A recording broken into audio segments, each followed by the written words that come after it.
அத்தியாயம் 146. ஆ என்ற சத்தத்துடன் கீழே விழுந்த அகிலாவுக்கு நல்ல வேளை பெரிய காயம் எதுவும் இல்லை.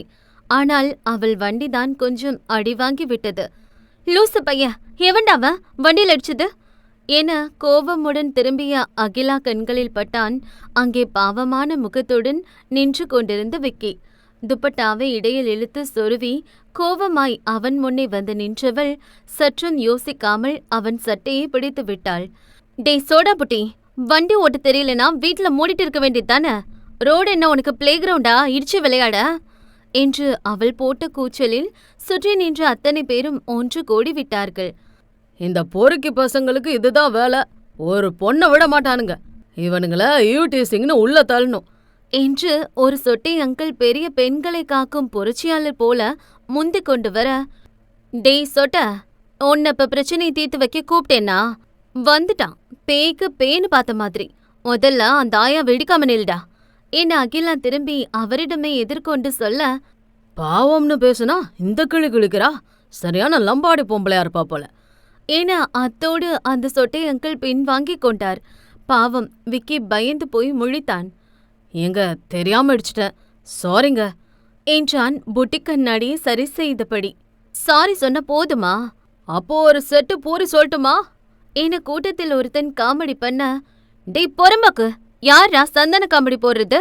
தைரியம் இருந்தா வெளியே வந்து பேசுறா என் வென்று என விக்கி பக்கம் திரும்பியவள், மரியாதை என் வண்டிக்கும் எனக்கும் உண்டான காசு கொடு. நான் தர்றேங்க, ஆனா இப்ப என்கிட்ட பணம் இல்ல.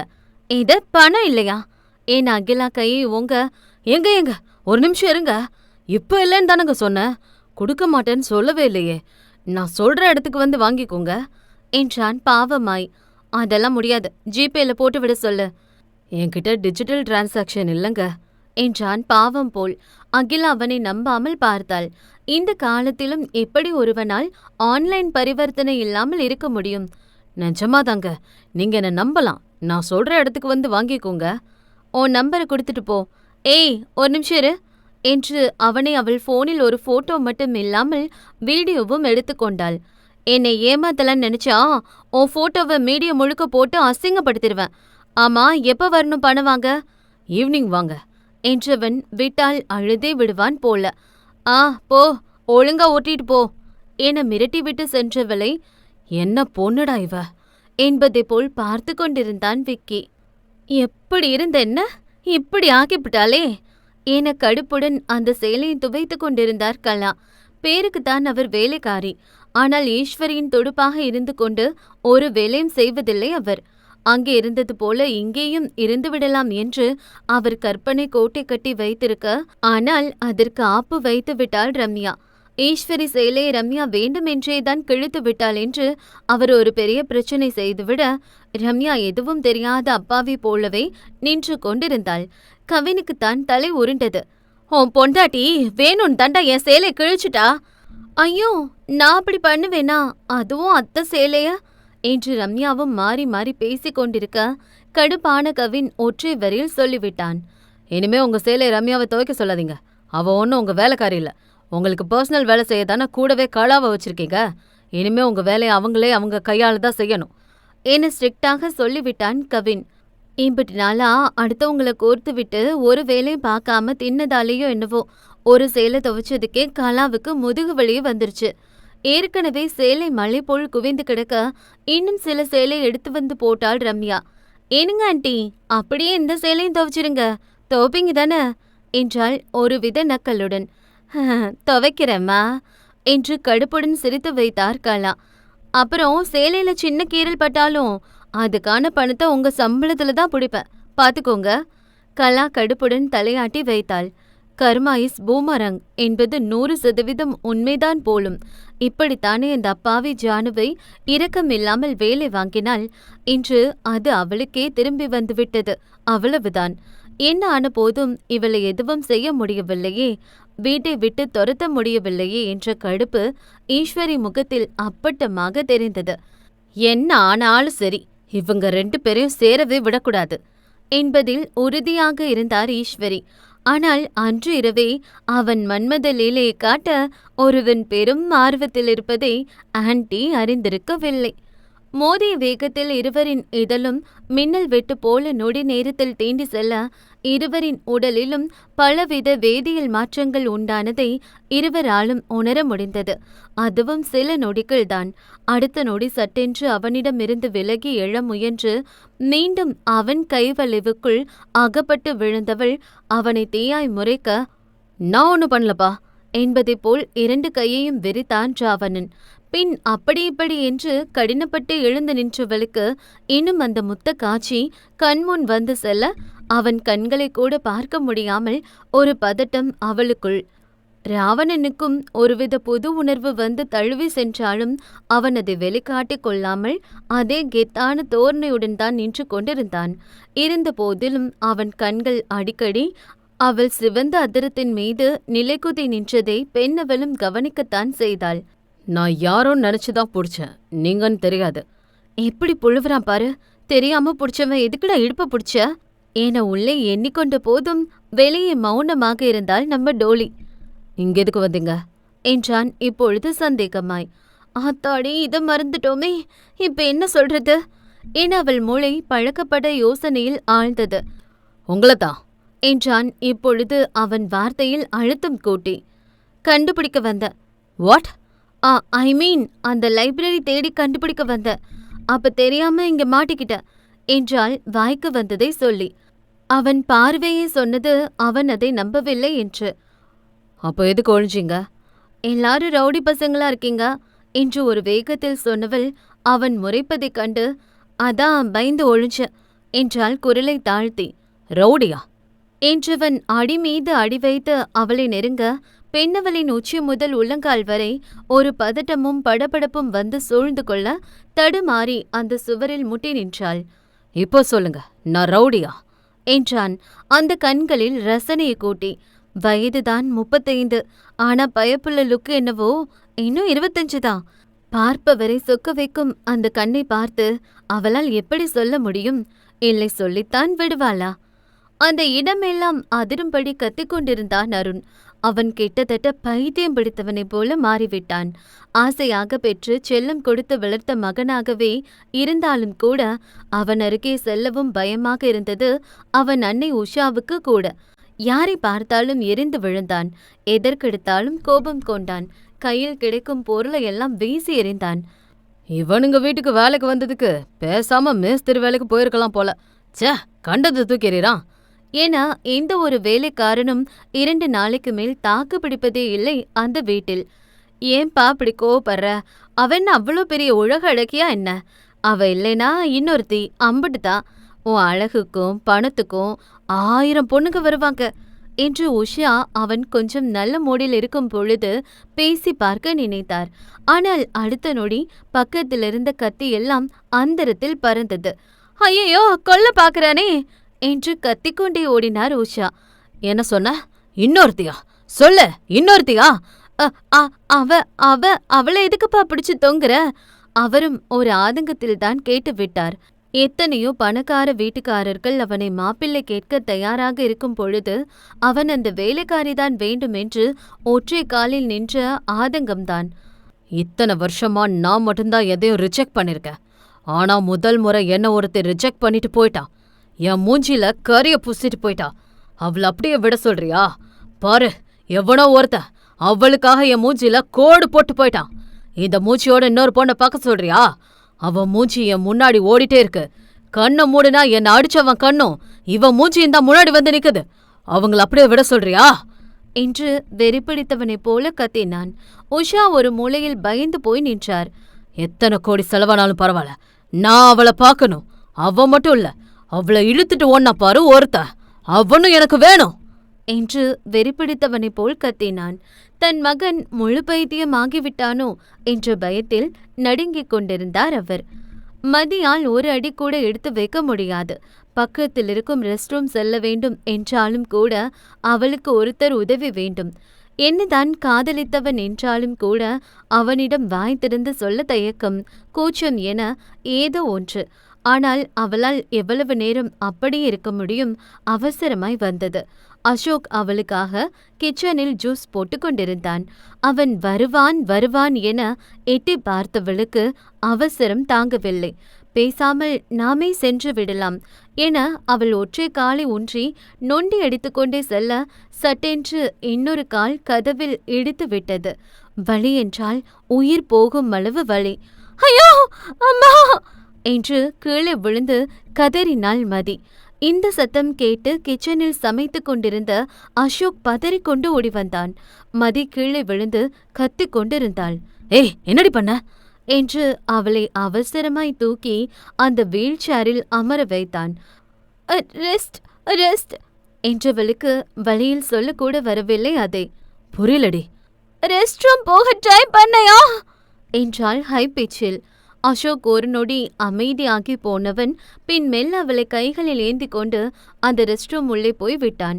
மதி லாக் போட முயன்றாள். இல்லை, இருக்கட்டும், நான் வெளியே தான் இருக்கேன், முடிச்சதை என்ன கூப்பிடு, லாக் போடாத என்றபடி அவன் சற்று தள்ளி காத்து கொண்டிருக்க அவள் வேலை முடிந்ததும் மெல்ல அவனை அழைத்தாள். அசோக் உடனே உள்ளே ஓடி வந்து அவளை மீண்டும் கைகளில் தூக்கிக் கொண்டான். அவன் அதற்கெல்லாம் கொஞ்சம் கூட கூச்சம் கொள்ளவில்லை. ஆனால் மதிக்குத்தான் என்னவோ போல் இருந்தது. மதி, ஆர் யூ ஓகே? ரொம்ப பெயின் இருந்தா சொல்லு, ஹாஸ்பிட்டல் போலாம். மதி இல்லை என்றாள். வரேன் என்று அவளுக்காக ஜூஸ் மற்றும் அவனுக்காக தேநீர் போட்டு எடுத்து வந்தான். உனக்கு ஏதாவது வேணும்னா என்ன கூச்சப்படாம கூப்பிடு என்றவனை அந்த பழசாற்றை அருந்தியபடி ஓரக்கண்ணால் பார்த்தாள் அவள். இவனுக்குள் இப்படி ஒருத்தனா என்று அவள் ஆச்சரியம் கொள்ளும் அளவுக்கு அவளை பத்திரமாக பார்த்து கொண்டான். இதெல்லாம் எதற்காக செய்கிறான் என்றுதான் அவளுக்கு தெரியவில்லை. ஒருவேளை நிஜமாகவே அவள் மீது அன்பு இருக்கிறதா, இல்லை ரம்யாவிற்கு கொடுத்த வாக்கிற்காக மட்டும் இதை செய்கிறானா என்பதே அவள் கேள்வியாக இருந்தது. நான் ரவுடியா என்று அவள் கண்களை பார்த்தபடி கேட்டான். நிஜமாக அவளுக்கு பேச்சு வரவில்லை. பலமாக மூச்சுதான் வந்தது. கடைசியாக அவன் கூறு போடும் விழிகளை இத்தனை அருகாமையில் பார்த்து பல வருடம் ஆகி போனது. சும்மா சொல்லக்கூடாது, இன்னும் அந்த கண்ணின் கவர்ச்சி குறையவே இல்லை. இல்ல என்றுதான் முதலில் சொல்ல நினைத்தாள். ஆனால் அவளுக்கு எங்கிருந்துதான் அப்படி ஒரு தைரியம் வந்ததோ. ஆமா, நீ ரவுடிதானே என்றாள் சட்டென்று. சொல்லி முடித்ததும் தான் அவளுக்கு பயமே வந்தது. ஐயோ, ஒரு வேகத்துல சொல்லிவிட்டோமே, அடிச்சு போடுவானோ என தமிழ் கண்கள் சற்று பயத்தில் சுருங்கியது. ஆனால் அடுத்த கணம் ராவணன் இதழ் மெல்ல விரிந்தது. நிஜமாகவே அவனை சுற்றி இருக்கும் அத்தனை பேரும் ஒன்று பயத்தினாலோ இல்லை மரியாதையினாலோ அவன் முகம் பார்த்து கூட கதைக்க மாட்டார்கள். எப்பொழுதும் அவனை விட்டு 2 அடி தள்ளியே நிற்பார்கள். ஆனால் ரேணுவும் சரி தமிழும் சரி அவனை சாதாரணமாக டீல் செய்கிறார்கள். உண்மை சொல்ல போனால் அது ராவணனுக்கு பிடிக்கத்தான் செய்தது. என்ன இவன் மொறப்பான் பார்த்தா சிரிக்கிறான், ஒருவேளை பின்னாடி சேர்த்து வச்சு பழி வாங்குவானோ, இருந்தாலும் இருக்கும், எதுக்கும் தயாராகவே இருப்போம் என தமிழ் கொஞ்சம் ஜெர்க்காகி போய்தான் நின்றாள். ஆமா, நான் ரவுடி தான், அதனால என்கிட்ட இருந்து கொஞ்சம் தள்ளியிருங்க, அதான் உங்களுக்கும் நல்லது. உங்க என்றபடி அவன் மெல்ல குனிந்து பார்க்க, என்ன பார்க்கறான் என அவன் பார்வை சென்ற இடத்தை பார்த்தவளுக்கு பக்கென்று ஆனது. ராவணன் பார்வையோ அவள் சிவந்த இதழின் மீதுதான் இருந்தது.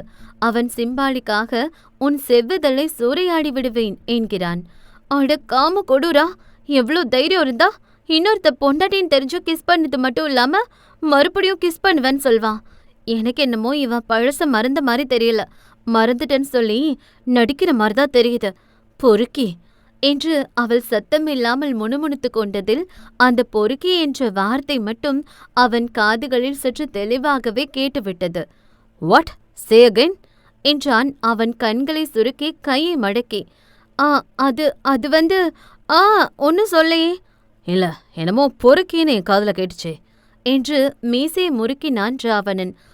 தாடி, இது மட்டும் தெளிவா கேட்டுச்சு போல, இப்ப எப்படி சமாளிக்கிறது? என்ன?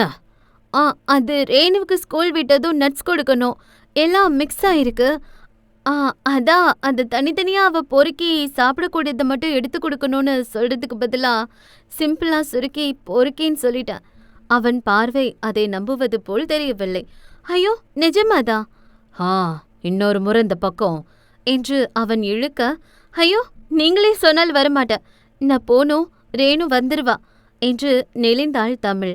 ம் என்றான் அவன் தாடியை ஒரு தினுசாக தடவியபடி. நீங்க நகர்ந்தாதான் நான் போக முடியும் என்று சத்தமில்லாமல் சொன்னவள் அவன் சற்று நகர்ந்ததும் அந்த இடத்தை விட்டு குடுகுடுவென ஓடியே விட்டாள். அவன் சிரிக்க மறந்த இதழ்களில் ஒரு மெல்லிய புன்னகை மல்லிகை பூவாய் மலர்ந்தது. அவன் கரம் அனிச்சையாக அவன் இதழை வருடி கொடுத்தது. பெண்ணவள் சென்ற திசையை மெல்ல கண்களால் பருகியபடி. அத்தியாயம் 147. மலர் அந்த கல்லூரி லைப்ரரி உள்ளே புத்தகத்தை தேடிக் கொண்டிருந்தாள். அப்பொழுது திடீரென்று அவளை பின்னால் இருந்து இடையோடு சேர்த்து அணைத்தது ஒரு வலிய கரம் ஒன்று. இதில் பயந்து போய் மலர் கத்த முற்படும் சமயம், ஏய் நான்தான் என்று அவள் காதோறும் ஒரு ஹஸ்கி வாய்ஸ் கேட்டது. குரலை கேட்டதும் அந்த குரலுக்கு சொந்தக்காரனை கண்டு கொண்டாள் கள்ளி. என்ன பண்றீங்க, விடுங்க என்றாள் அவள் சத்தம் இல்லாமல். சற்று தள்ளிதான் இன்னும் சிலர் இருந்தார்கள். காலேஜ் விட்டதும் எனக்காக வெயிட் பண்ண என்றான். முடியாது. அவள் தலை மட்டும் ஆடியது. இல்லைன்னா எல்லாரும் முன்னாடி வச்சு கிஸ் பண்ணி உன்னை கூட்டிட்டு போவேன். அவன் சொல்லக்கூடியவன் மட்டுமல்ல, அதை செய்யக்கூடியவன் என்பதால் இவள் வேறு வழியில்லாமல் தலையாட்டி வைத்தாள். காலேஜ் முடிந்ததும் ராஜா சொன்னது போலவே மலர் அவனுக்காக காத்திருந்தாள். சற்று தள்ளிதான் அவன் காத்து கொண்டிருந்தான். ஹோய் இங்க வா என்றான் விசில் அடித்து. மலர் என்னவென்றாள். உட்காரு, வெளியே போலாம். முடியாது, நான் போகணும். பசங்க டியூஷனுக்கு வெயிட் பண்ணுவாங்க. வாடி, உன்னை பார்க்கவும் முடியல, உன்னோட டைம் ஸ்பெண்ட் பண்ணவும் முடியல. நம்ம லவ்வர்ஸ் மாதிரி எனக்கு ஃபீல் ஆகல. நீ சொன்னா கேட்க மாட்டா, செஞ்சாதான் சரி என்று அவள் மறுக்க மறுக்க அப்படியே இடையோடு தூக்கி முன்னிருக்கையில் அமர வைத்து கொண்டான். மலருக்கோ தர்ம சங்கடமாக இருந்தது. அந்த பக்கம் சென்ற அவள் காலேஜ்மெட் அனைவரும் அந்த கூத்தை பார்த்தார்கள். ஐயோ ப்ளீஸ், நான் பின்னாடியாவது உட்காந்துக்கிறேன், எல்லாரும் பார்க்கறாங்க என்றாள் கொஞ்சம் கூச்சம் கொண்டு. பார்த்தா பார்க்கட்டும், இவனுங்களுக்கு செலஸ் செல்லம் என்றான் செல்லமாய் அவள் கண்ணன் கிள்ளி. அவளை ஐஸ்கிரீம் பார்லர் அழைத்து சென்றான். ஐஸ்கிரீம் வாங்கி கொடுத்தான். பின் துணிக்கடைக்கு அழைத்து சென்றான். ட்ரெஸ் வாங்கி கொடுத்தான். எனக்கு இதெல்லாம் வேணா என மலர் மறுத்த போதும் அவன் கேட்கவில்லை. பின் நகைக்கடை அழைத்து சென்று அவளுக்கு ஒரு செயின் வாங்கி கொடுத்தான். கடைசியாக அவளை கோவிலுக்கு அழைத்து சென்றான். அவனிடம் நிறைய மாற்றம் உண்டாகி இருந்ததை மலரும் கவனிக்கத்தான் செய்தாள். இதெல்லாம் ஏன் பண்றேன்னு கேட்க மாட்டியா? மலர் ஏன் என்பதை போல் பார்த்தாள். நான் உன்னை உண்மையா லவ் பண்றேன் என்றான் அவன் காதலுடன். அவள் சிரித்தாள். நீ ஏன் சிரிக்கிறன்னு புரியுது. அதென்ன உண்மையான்னு தானே கேட்குற? இதுக்கு முன்னாடி வேற, ஆனா இப்போ என்று அவன் இதயத்தில் கை வைத்தவன், இந்த ராஜா ரொம்ப சீரியஸா லவ் பண்றான், அதுவும் டீப்பா என்றான் அவள் கண்ணன் கிள்ளி. மலர் அப்போதும் அமைதியாகவே இருந்தாள். பின் அவளை ஹாஸ்டல் முன்னே இறக்கிவிட்டவன் அவளுக்காக வாங்கிய பொருட்களை அவளை நோக்கி நீட்டினான். ஆனால் மலர் அதை வாங்க மறுத்தாள். உனக்காக தானே வாங்கணும், வாங்கிக்கோ. மலர் அவனை திரும்பி பார்த்தாள். நீங்க நிஜமா என்ன லவ் பண்றீங்களா? அவன் ஆம் என்றான். அது உண்மைனா நீங்க கஷ்டப்பட்டு வேர்வை சிந்தி உழைச்ச காசுல ஒரு முழம் மல்லிப்பூ வாங்கிட்டு வந்து கொடுங்க, போதும். அதை சந்தோஷமா வாங்கிக்கிறேன். ஆனா பல பேர் வயிற்றுல அடிச்சு போது பொருள் வைத்த இந்த பணத்துல நீங்க டைமண்ட் வாங்கி கொடுத்தாலும் எனக்கு வேணாம் என்றாள் அந்த புன்னகை சற்று மாறாமல். ரோஜா அப்படியே அமைதியாக நின்றான். இதை நீங்களே கொண்டு போங்க, பாய் என்றபடி அதை வாங்காமலே அவள் சென்று விட, ராஜாதான் அவள் சொல்லி சென்ற வார்த்தையில் நகர மறுத்து நின்று கொண்டிருந்தான். ஐயோ, எனக்கு எதுவும் தெரியாது என்று ஒருவன் சிவ மந்திரம் போல அதையே திரும்ப திரும்ப சொல்லிக் கொண்டிருக்க, ஆண்டனி அவன் முகத்திலே ஓங்கி குத்தினான். அதில் அவன் வாயிலிருந்து செந்நிறத்தில் இரத்தம் பொது பொதுவென கொட்டியது. அப்பொழுதும் கூட அவன் அதை மட்டும்தான் தாரக மந்திரம் போல திரும்ப திரும்ப சொல்லிக் கொண்டிருந்தான். எவ்வளவு அடித்தாலும் அவன் வாயிலிருந்து உண்மை மட்டும் வர மறுத்தது. கீச் என்ற சத்தத்துடன் அந்த கதவு மெல்ல திறக்க, அந்த பிரகாசிக்கும் சூரிய ஒளிக்கு நடுவே டப் டப் என்ற காலடி சத்தத்துடன் உள்ளே வந்த ராவணன் அவனுக்காக போடப்பட்டிருந்த இருக்கையில் அமர்ந்தான். ஏதாவது சொன்னனா என்றான் அவன் கை சட்டையை மேலே ஏற்றியபடி. எவ்வளோ அடிச்சாலும் வாயை திறக்க மாட்டேங்கிறான் பாஸ் என்றான் ஆண்டனி கொஞ்சம் வேர்த்து போன ஆடையுடன். அப்போ உண்மையான விசுவாசி போல. இவன் அப்படி அடிச்சா சொல்ல மாட்டான். ஹேய் என தன் கீழ் உதட்டை மடக்கி ராவணன் ஒரு விசில் அடிக்க, அந்த மங்கிய ஒளியிலிருந்து ஒருவனை அடித்து தூக்கி கொண்டு வந்தார்கள் இருவர். இவ்வளவு நேரம் அடித்த போதும் கண் கலங்காதவன் அங்கே இழுத்து வரப்பட்டவனைக் கண்டு துடித்தான். ராம், ராம், ஐயோ ராம் என்று கதறினான். ஆண்டனி ராவணனை பார்க்க, இவரு ஐயாவோட 6 தம்பி, இங்க அடிச்சா அங்க வலிக்கும் என்றான் ராவணன் இதழ் வளைத்து. ராவணன் கண்ணசைக்க 4 சேர்ந்து அவன் தம்பியை அடித்தார்கள். ஐயோ, அவனுக்கு ஒன்னும் தெரியாது, அவன் ஒரு அப்பாவி, அவனை விட்டுருங்க என்று கதறினான் அவன். அப்பாவியா என்று நக்கலாக சிரித்த ராவணன் மெல்ல நெற்றியை நீவி விட்டபடி சொன்னான். அந்த அப்பாவி மேலதான் 7 ரேப் கேஸும் 4 கொலை கேஸும் இருக்கா? உன் தம்பிய போலீஸ் தீவிரமா தேடும் போல. ப்ளீஸ் அவனை விட்டுருங்க, என் தம்பி தான் என் உலகம் என்றான் அவன் கை கூப்பி கதறி. ராவணன் அவன் பூட்ஸ் காலால் அவன் முகத்தை நிமிர்த்தினான். இப்போ சொல்லு, யாரு சொல்லி அந்த வீட்டை கொளுத்துன? அதை சொன்னா எங்களை கொன்னுருவாங்க. ராவணன் கண்ணசைக்க அவன் ஆட்கள் மீண்டும் அவன் தம்பியை அடித்தார்கள். ஐயோ, சொல்லிற மைக்கேல் என்றான் அவன் அழுதபடி. எந்த மைக்கேல்? கேப்ரியல் மைக்கேல் என்றான் அவன் சத்தமாய். ராவணன் ஆண்டனியை திரும்பி பார்த்தான். மேடம் ஒர்க் பண்ற காலேஜ் ஒன்னுதான் பாஸ் என்றான் அவன் உறுதிப்படுத்தும் விதமாய். ராவணன் நெற்றியை நீவினான். அதான் உண்மையை சொல்லிட்டோமே, எப்பயாவது எங்களை விடுங்க என்று அவன் கெஞ்சினான். எப்போ உங்களை தொடணும்னு நினைச்சியோ அப்பவே உன் சாவு உறுதி ஆயிடுச்சு. இவ்ளோ நாள் நீ தப்பிச்சதே பெரிய விஷயம். குட் பை என்று அந்த கூலர்ஸ் எடுத்து கண்களில் மாட்டியபடி ராவணன் வெளியே வர, அங்கே இருவரின் அலறல் சத்தமும் மரண ஓலமாய் எதிரொலித்தது. இப்படியெல்லாம் கேட்டா ஒருத்தனும் வாயை திறக்க மாட்டானுங்க, நம்ம கை வரிசை காட்டிட வேண்டியதுதான் என சீரியஸ் மோடில் சொன்னவள் அந்த முந்தானையை எடுத்து இடுப்பில் சொருவி முகத்தில் விழும் முடியை உஃப் என்று வாயாலே ஊதி தள்ளி அந்த கத்தியை கையில் எடுத்தாள். இன்னைக்கு காற்ற இந்த தமிழ் யாருன்னு? நீங்க எல்லாரும் ரெடியா பாய்ஸ் என்று அவள் திரும்பி பார்க்க, அவளைப் போலவே கையில் கத்தியோடு நின்று கொண்டிருந்த அந்த ரவுடி பாய்ஸ் கோரஸாக சொன்னார்கள். எஸ் மேடம் என்று. ஆரம்பிக்கலாம், வெட்டுங்க என்று தமிழ் ஆர்டர் கொடுக்க, ஆ என்று கத்திக்கொண்டே அவர்கள் முன் வைக்கப்பட்டிருந்த அந்த வெங்காயத்தை சரசர என்று வெட்டி தள்ளினார்கள் அந்த முரட்டு ரவுடிகள். இதுவரைக்கும் கத்தி எடுத்து சண்டைக்கு சென்ற பாடிகளை இன்று அதே கத்தியால் கத்திரிக்காயை நறுக்க வைத்து விட்டாள் நம் சண்டி ராணி. பல நாளுக்கு பிறகு அன்றுதான் ரம்யா ஃபேக்டரி சென்றாள். அவளும் எத்தனை நாள்தான் வீட்டில இருக்க முடியும்? அவளுக்கும் போர் அடிக்கொள்ள. கவினுக்கே தெரியாமல் அவள் கிளம்பி வந்துவிட, இத்தனை நாளாக அவளை காணாமல் மற்றவர்களை விட அதிகம் தவித்து போயிருந்தது விக்ரமன் தான். அவள் கவின் வீட்டில்தான் இருக்கிறாள் என்று பல பேருக்கு தெரியும். ஆனால் அவர்கள் வீடு எரிந்து போனதால் மட்டுமே கவின் அவளுக்கு அடைக்கலம் கொடுத்திருக்கிறான் என்று அத்தனை பேரும் எண்ணிக்கொண்டிருக்கிறார்கள். இவர்களுக்கு கல்யாணம் ஆன விஷயம் யாருக்கும் தெரியாது. எப்பொழுதும் காலர் வைத்த சுடிதார் மட்டுமே அணிந்து வரும் ரம்யா இன்று உலக அதிசயமாய் சேலை கட்டி வந்தது அங்கிருந்த அத்தனை பேருக்கும் ஆச்சரியம்தான். அதிலும் விக்ரமன் சொல்லவே தேவையில்லை. இனிப்பு கடையை பார்த்த மாதிரி ஆ என்று வாயை பிளந்து பார்த்து கொண்டிருந்தான். இன்னும் கொஞ்ச நேரம் அப்படியே இருந்தாலும் உள்ளே போய் குடும்பம் நடத்திட்டு வந்துடும் போல. இருந்தாலும் நம்ம ஆளு சேலையில அனுஷ்கா மாதிரி அழகாதாயா இருக்காங்க என்று வெட்கம் வேறுபட்டு கொண்டான். யாருடனோ போன் பேசிக் கொண்டிருந்த கவின் கண்கள் யதார்த்தமாக வெளியேட்டு பார்க்க, அங்கு வெட்கப்பட்டு நிற்கும் விக்ரமன் தென்பட்டான். எதுக்கு இப்போ இப்படி நிலைறான் என்று சந்தேகத்துடன் அவன் பார்வை சென்ற இடத்தை பார்த்தவனுக்கோ ஷாக். அங்கே சிவப்பு வண்ண காட்டன் சேலையில் அழகு தேவதையாக வந்திருந்தாள் அவன் ஆசை மனைவி. அங்கே வேலை செய்யும் வயதானவர்களுடன் சிரித்து பேசிக் கொண்டிருந்தாள். இவ எதுக்கு இப்ப சொல்லாம வந்திருக்கா என்ற கடுப்புடன் கவின் அந்த முக்கியமான போனை வைத்துவிட்டு வெளியே ஜொல்விட்டு நிற்கும் விக்ரமனை அழைத்தான். நம்ம ஃபேக்டரி ஃபீல்டு பண்றதுக்கு சைட்டை பார்த்துட்டு வர சொல்லிதான் அனுப்புன. நீ என்ன பண்ணிட்டு இருந்த? நானும் என் சைட்டை தான் சார் பார்த்துட்டு இருந்தேன் என்றான் விக்ரமன் கொஞ்சம் வெட்கப்பட்டபடி. வந்ததே கவினுக்கு கோபம். வாட் என்றான் கர்ஜனையாக. ஐ மீன் சைட்டை பார்க்கலான்னு தான் போனேன், அதுக்குள்ள நீங்களே கூப்பிட்டீங்க என்றான். அதே சமயம் ரம்யாவும் உள்ளே வர விக்ரமன் கண்கள் அப்பட்டமாக அவளை சைட் அடித்து கொண்டிருந்தது. மேடம், ரொம்ப நாள் ஆச்சு உங்களை பார்த்து. உங்களுக்கு ஏதாவது ஆயிருக்குமோன்னு பயந்தே போயிட்டேன் மேடம். அன்னைக்கு உங்களை பார்த்த பிறகுதான் உசிரே வந்துச்சு. நான் இப்போ நல்லா இருக்கேன் விக்ரமன், ஸோ நோ ப்ராப்ளம். ஆமா மேடம், நீங்க ரொம்ப நல்லா இருக்கீங்க.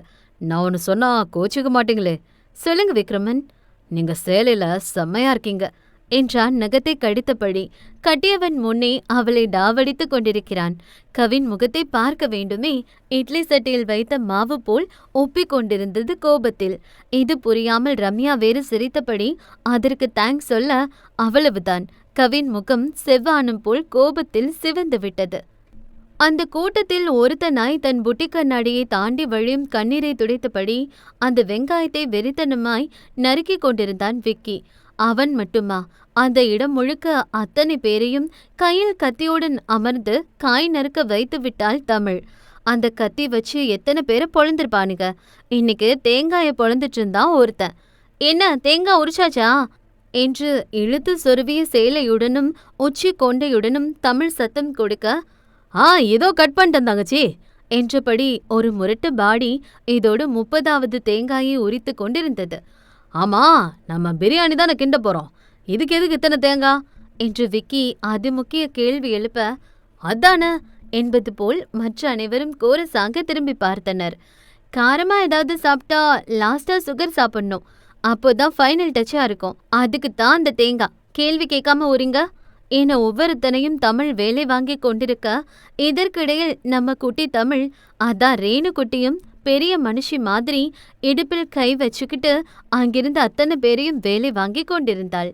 வெளியே ஒரு பெரிய அண்டாவை வைத்து அதற்கு பிரியாணிக்கு தேவையான மசாலாவை சொல்ல சொல்ல ஒருவன் உள்ளே போட்டான். இன்னும் இருவர் அதை கிண்டினார்கள். அதே சமயம் ராவணன் கார் உள்ளே நுழைந்தது. உள்ளே நுழைந்ததும் பிரியாணி வாசம் அவர்கள் மூக்கை துளைக்க ராவணன் கால் அனிச்சையாக அந்த தோட்டத்து பக்கம் சென்றது. அங்கே அண்டாவில் இருவர் எதையோ கிண்டி கொண்டிருக்க பக்கத்தில் நின்று தமிழ் பெரிய மாஸ்டர் போல அளவு சொல்லிக் கொண்டிருந்தாள். இதற்கிடையில் பலர் கீழே அமர்ந்து ரைதாவுக்கு வெங்காயம் மற்றும் கேரட் வெட்டுவது, இன்னும் சிலர் வேறு வேலைகளை செய்வது என அந்த இடமே கல்யாண சமையல் கோஷ்டி போல இருந்தது. அத்தனை பேரையும் தாண்டி ராவணன் கண்கள் முதலில் தேடியது ஒருத்தியேதான். இதோ அவன் தேடலுக்கு சொந்தக்காரி உச்சி கொண்டு இட்டு சேலை இழுத்து சொருவி வெறித்தனமாய் சமைத்து கொண்டிருந்தாள். அத்தனை தூரத்திலும் கூட அவன் மூக்கில் வடிந்த வியர்வை துளி மெல்ல அவள் இதழை உரசி கடைசியாக அவள் தாடை வழி தரையை அடைந்தது வரை அவன் கண்களிலிருந்து தப்பிக்கவில்லை. இதற்கிடையில் நம்ம ரேணுகுட்டி வேற இம்மா துண்டு இருந்துகிட்டு அங்கிருந்த அத்தனை பேரையும் மிரட்டி வேலை வாங்கி கொண்டிருப்பதைக் கண்டு ஏனோ அவன் இதழில் சட்டென உதிர்ந்தது அழகான ஒரு புன்னகை கீற்று. இதற்கு முன் இந்த வீடு இப்படி இருந்ததே இல்லை. ஆனால் தமிழும் ரேணுவும் வந்த பிறகு இந்த வீடு முற்றிலும் மாறி போனது. ஒரு 2 நொடி அவர்களை வெளியெடுக்காமல் பார்த்து கொண்டிருந்தவன் பின் அவன் அறைக்கு சென்று விட்டான். 2 மணி நேரங்களுக்கு பிறகு அவன் அறைக்கதவு திறக்கப்பட்டது. ராவணன் மெல்ல கதவை திறக்க அங்கே குட்டி தேவதையும் சற்று தள்ளி பெரிய தேவதையும் நின்று கொண்டிருந்தார்கள். சூப்பர்மேன் வாங்க சாப்பிடலாம் என ரேணு அன்பாய் அழைக்க ராவணன் குனிந்து ரேணுவை தூக்கி கொண்டான். தமிழ் வாவென்று வாய் நிறைந்து அழைக்கவில்லை என்றாலும் ரேணுவுக்கு சொல்லிக் கொடுத்து அழைக்க சொன்னது அவள்தான் என்று புரிந்தது அவனுக்கு. அவள் அழைத்து மறுக்க அவனுக்கு மனமில்லை. ஆகவே ராவணன் ரேணுவுடன் பேச்சு கொடுத்தபடி கீழே வர அங்கு ஏற்கனவே முழுவெட்டு வெட்டி கொண்டிருந்தார்கள் அவன் ரவுடி கும்பல்ஸ். மட்டன் பிரியாணி, ரைத்தா, தேங்காய் பால், தேங்காய் பாயாசம், bread halwa, mutton gravy, chicken 65 என அசத்தி விட்டாள் தமிழ். அடடா, அருமை தங்கச்சி, இதுக்கு முன்னாடி இம்புட்டு ருசியா நாங்க சாப்பிட்டதே இல்ல. இவ்ளோ ருசியா சமைச்ச உன் கைக்கு வைரத்துல தான் வளையல் போடணும் என அத்தனை பேரும் ஆகா ஓகோ என்று புகழ்ந்து தள்ளிவிட்டார்கள். அதிலும் விக்கி எல்லாம் 3வது ரவுண்டு சென்று கொண்டிருந்தான். இதையெல்லாம் கண்ட ராவணனுக்கு தமிழ் மீது சந்தேகம்தான் வந்தது. அவளுக்கு அங்கிருந்த யாரையும் பிடிக்காது. பின் எதற்காக இத்தனை கஷ்டப்பட்டு அத்தனை பேருக்கும் சமைக்க வேண்டும் என்று அவன் சந்தேகமாய் தமிழை திரும்பி பார்க்க அவளோ நார்மலாகத்தான் இருந்தாள். ஒருவேளை சாப்பாட்டில் பேதி மாத்திரை கலந்து விட்டாளோ என்ற சந்தேகமும் வந்தது அவனுக்கு. இதையெல்லாம் யோசித்தபடி ராவணன் ஆழ்ந்த சிந்தனையில் இருந்த சமயம் அவன் முன்னே ஒரு பிஞ்சு கரம் பிரியாணியை நீட்டியது. ராவணன் விழி தாழ்ந்தது. அங்கே அவன் குட்டி தேவதை. சாப்பிடுங்க சூப்பர்மேன் என்று அவள் பிஞ்சு கரங்களால் அவனுக்கு ஊட்ட ராவணன் கண்ணே கலங்கி போனது. இத்தனை வருடத்தில் யாரும் அவனுக்கு ஊட்டியதில்லை. ஏன் சாப்பிடுங்க என்று ஒரு வார்த்தை கூட சொன்னதில்லை. ஆனால் அவள் சொல்லியிருக்கிறாள். அந்த நொடி ராவணன் மனதில் தோன்றியது ஒன்றுதான். அதில் விஷமே கலந்திருந்தாலும் அதை விரும்பி உண்ண அவன் தயார். அதுவும் அவன் ஸ்ரீகுட்டி கையால். அவன் வாய் திறந்து மெல்ல அவள் ஊட்டிய உணவை வாங்கிக் கொள்ள இதைக் கண்ட தமிழ் இதழ் மெல்ல விரிந்தது.